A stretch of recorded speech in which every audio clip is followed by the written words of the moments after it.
We're dealing with the practice of a minister that leads to the growth of God's church, right?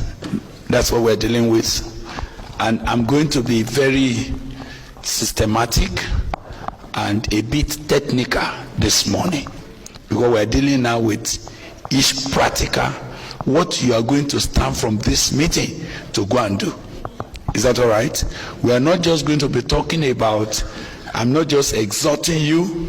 We spent the whole of yesterday doing that. But this morning, we want to start dealing with what must you go from here. Practical action that will lead to the growth of God's church under your hand. Biblical practice that will enhance the growth of God's church under your hand. That's what we're looking for. Now, the first point, which is very, very basic and critical, is you.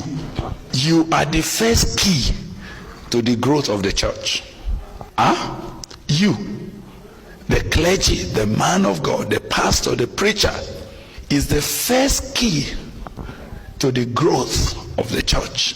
The church either grows at your instance, or the church dies at your instance. Growth in the church will be affected very, very greatly by you, and their growth could be hindered very, very greatly by you.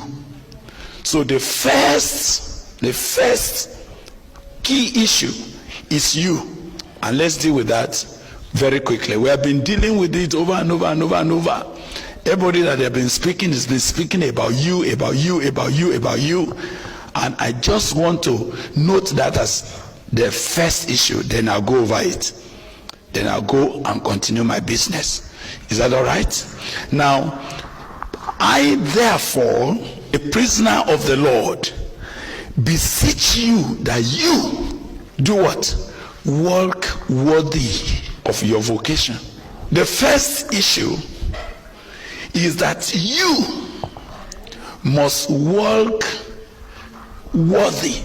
You must walk in such a way that the confidence that God has reposed on you by putting you in the ministry is not disappointed. Don't disappoint the trusts that God has placed upon you to bring